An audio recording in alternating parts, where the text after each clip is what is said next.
Hello guys, അപ്പൊ നമ്മൾ കോളേജിൽ പോകണം. കുറെ ഡെസ്റ്റിനേഷൻ നമ്മളിവിടെ സന്ദർശിക്കുന്നത്. ഇവരാണ് ഇതിന്റെ താഴേക്കൊക്കെ കൂക്കി വിളിച്ചിട്ട് ഒച്ചപ്പാടുണ്ടാക്കുന്നത്. അതാണ് അങ്ങനെ കുറച്ച് ഇബിലീസുകൾ. ക്ലാസ്സിന് മുന്നിൽ പോയപ്പോൾ കുറെ എണ്ണൊക്കെ ഇരുന്ന് പഠിക്കുന്നത്, അത് കുത്തിരുന്നിട്ടൊക്കെ. അങ്ങനെ എക്സാം കഴിഞ്ഞ് ഞാനും ഷാരും അവിടെ നിന്ന് ഇറങ്ങി. ആസ് യൂഷ്വൽ നിങ്ങൾക്ക് അറിയാം എന്തായിക്കുണ്ടാവുന്ന സ്വാഭാവികം. അങ്ങനെ ഇരിക്കുമ്പോൾ ഈ റമദാൻ മാസത്തിൽ ഇബിലീസ് വരുന്നത് ഫുഡ് കഴിക്കാൻ പോയല്ലോ. അതും ഇന്നെ പോലത്തെ ദീനിയായ ചെക്കനോടെ യാ ഹയവാനി റമദാൻ മാസത്തിൽ പറയേണ്ട വർത്താനം. അങ്ങനെ ആ ഹംക്കിന്റെ അടുത്ത് ബായി പറഞ്ഞ് നമ്മളെ ഹംക്കളെയും കൂട്ടി നമ്മൾ റൂമിൽ ചെന്നപ്പോഴാണ് നമ്മൾ ഒറ്റമേണ്ടി നോമ്പറാക്കാന്നുള്ള ഒരു പ്ലാൻ. അതിന്റെ ഇടയിൽ തന്നെ ഇവർക്ക് ഒരു ടാസ്ക് കിക്കറടിച്ച് പൊള്ളിട്ട് സ്റ്റാർട്ട് ആക്കാൻ പറ്റുമോ. ബട്ട് അൺഫോർച്ചുനേറ്റ്ലി ഈ കയ്യിലുള്ള കൈവില്ല. അപ്പൊ മൊത്തം ടീം സാധനം വാങ്ങാൻ ഈ വാട്ടപ്പുള്ള റെഡ് ബുള്ളൊക്കെ വരിടുന്നുണ്ട്. എന്തിനാണ് വല്ലാക്കാരെ. ബട്ട് എന്തിനാണല്ലോ ആരിഫിന് വേണ്ട. കെട്ടിമറിഞ്ഞ് പോകുന്ന ഇറങ്ങാൻ വിടുന്നു. ഈ ബുദ്ധിയില്ലാത്തവര് പിന്നാടെ പോലും പറയിപ്പിച്ചു.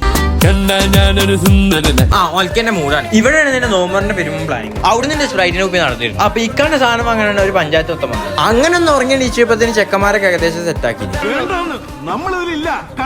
എന്തിനാ വെറുതെ ഞാൻ നശിപ്പിക്കുന്നത്. അങ്ങനെ ഈ നിൽക്കുന്ന ഷെഫ് പറയുന്നിട്ട് ബാക്കിയുള്ള പണിയെടുത്തു. സാധനൊക്കെ ഏൽക്ക് സെറ്റായപ്പോ ചെക്കന്മാരൊക്കെ എടുത്തുമ്പാട് മേൽക്കുന്നു. അതിന്റെ ഇടയിലാണ് ഒരു സ്നഗ്ഗിട്ട വവ്വാലി വരുന്നത്. അങ്ങനെ ഒരു ചെമ്പിൽ ഇപ്പൊ മൊയ്യിട്ടുണ്ടാക്കുന്നത്. ബിരിയാണി ചെമ്പിൽ മൊയ്റ്റുണ്ടാക്കുന്ന ഇപ്പൊ മാത്രമേ ഉണ്ടാവുള്ളൂ. അങ്ങനെ നമ്മൾ നോമ്പറക്കുള്ള സാധനങ്ങളൊക്കെ സെറ്റ് ചെയ്ത് അതിന്റെ ഇടയിലാണ് വായിൽ മുന്തിരിട്ട് പോകാൻ കാത്തിക്കുന്നത്. ബാങ്കെടുത്തിട്ട് തിന്നിട്ട് ഓടാനേ നോമ്പൊക്കെ നമ്മൾ ഉഷാറായിട്ട് പറഞ്ഞു. അങ്ങനെ വവ്വാലിന് ഫുഡും കൊടുത്ത് അവിടെ നിന്ന് നമ്മൾ മരുന്ന് നിസ്കരിച്ചു. ഇതാണ് വായിൽ മുന്തിരിട്ട് ഇരുന്നോണ്ട അവസ്ഥ. അങ്ങനെ നമ്മളൊരു ഫോട്ടോ എടുത്തി. അപ്പൊ